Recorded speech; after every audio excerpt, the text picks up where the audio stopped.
Welcome back to our channel Santoshi Palikonda. So first అయితే నేను ఈరోజు సెకండ్ డే పూజ అయితే స్టార్ట్ చేసుకున్నాను. అదంతా మీ ఆశీస్సుల వల్లే అని చెప్పేసి అనుకుంటున్నాను. ఫస్ట్ డే పూజ అయితే చాలా అంటే చాలా సక్సెస్ఫుల్గా చేసుకున్నాను.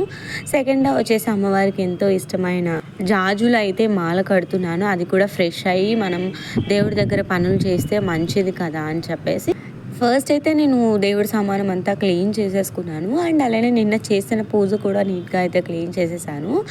అండ్ ఇప్పుడు వచ్చేసి మాల అయితే కడుతున్నాను. మీకు కూడా సెకండ్ డే పూజ షేర్ చేద్దామని చెప్పేసి నేనైతే ఇది కంటిన్యూ చేస్తున్నాను.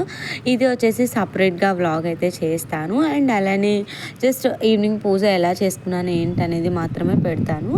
అండ్ నైట్కి వచ్చేసి నేనైతే టిఫినే చేస్తున్నాను. చాలామంది మీరు పూజ చేసిన తర్వాత డిన్నర్ చేస్తున్నారా, టిఫిన్ చేస్తున్నారా అని చెప్పేసి, లేదండి టిఫినే చేస్తున్నాను.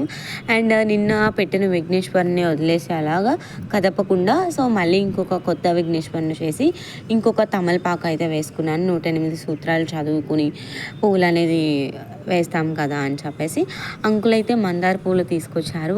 నిజంగా పువ్వులు ఎక్కువ ఉంటేనే కదండి మన దేవుడు మందిరం అంతా కలకలలాడుతూ ఉంటుంది. ఫైనల్లీ ఒత్తులు అవి వేసేసాను, ప్రసాదం కూడా పెట్టేశాను. అండ్ అలానే నేను వచ్చేసి పరవాన్నం ప్రిపేర్ చేద్దాం అనుకుంటున్నాను. ఇక్కడ హడావులు లేకుండా నీట్గా అయితే సర్ది పెట్టేసుకున్నాను. అలా పెట్టుకున్న తర్వాత చల్విడి వడపప్పు పానకం కూడా పెట్టాను. ఈ 9 days అయితే ఇవి కంటిన్యూ చేయాలి.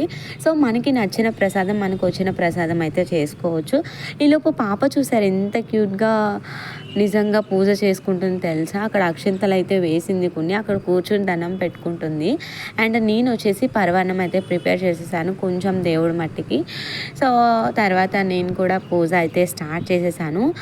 యాక్చువల్లీ నేను ఈరోజు చదువుదాం అనుకున్నాను, బట్ ఇంకా నేను చదువుకుని నేనే పూజ చేసుకోవాలి కదా అని ఫోన్లో అయితే వింటూ నేనైతే పూజ అనేది చేసేస్తున్నాను. అవును, ఫస్ట్ డే పూజ ఎలా అనిపించింది, సెకండ్ డే పూజ ఎలా అనిపించింది, ఏమన్నా డిఫరెన్స్ కనిపించిందా మీకు? అయితే తప్పకుండా కామెంట్ చేసేయండి. అండ్ అలానే ఇంకొకటి ఏంటి అంటే కనుక ఫస్ట్ వెండి పువ్వులతో పూజ చేసిన తర్వాత కుంకుమార్చన కూడా చేసేసానండి.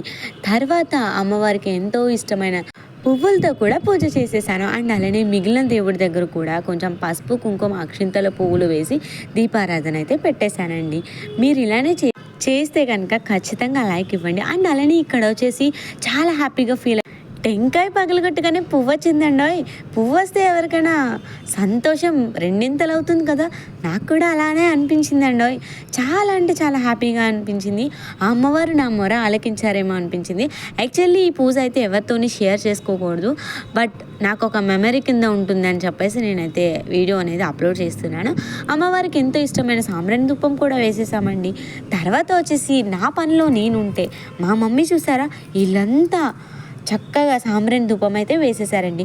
ఇలా వేసుకోవడం వల్ల ఒక పాజిటివ్ వైబ్ అనేది వస్తుంది. ఏదైనా నెగిటివ్ ఎనర్జీ ఉంటే బయటకు పోయి పాజిటివ్ ఎనర్జీ అంతా లోపలికి వస్తుందండి.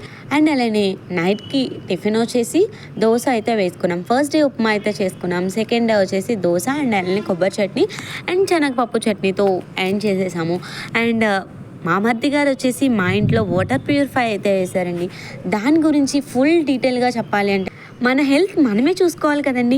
ఇప్పటికైనా మేల్కోండి. ఎందుకంటే కనుక ప్రతి ఒక్కరింట్లోని వాటర్ ప్యూరిఫై ఉండాలండి. అది ఎందుకు అంటే కనుక ఎన్నో రకాలైన వాటర్స్ మనం యూజ్ చేస్తున్నాము. అట్లాంటిది వాటర్ ప్యూరిఫై మనకి క్లీన్ అండ్ నీట్గా అయితే వాటర్ ఇస్తుంది. ఇందులో TDS లెవెల్స్ అనేది మనం పెంచుకుంటూ ఉండాలి. మ్యాక్సిమం 50 to 150 వరకు ఉంటాయి. మినిమం అయితే 100 వరకు పెట్టుకోవాలి. ఇలా 100లో పెట్టుకోవడం వల్ల మనం మంచి వాటర్ అనేది డ్రింక్ చేస్తాం. అండ్ అలానే దీని గురించి నెక్స్ట్ వీడియోలో అయితే అప్లోడ్ చేస్తాను. వీడియో నచ్చితే చివరిలో లైక్ చేసి షేర్ చేసి సబ్స్క్రైబ్ చేయడం అసలు మర్చిపోతుంది. Thanks for watching my channel.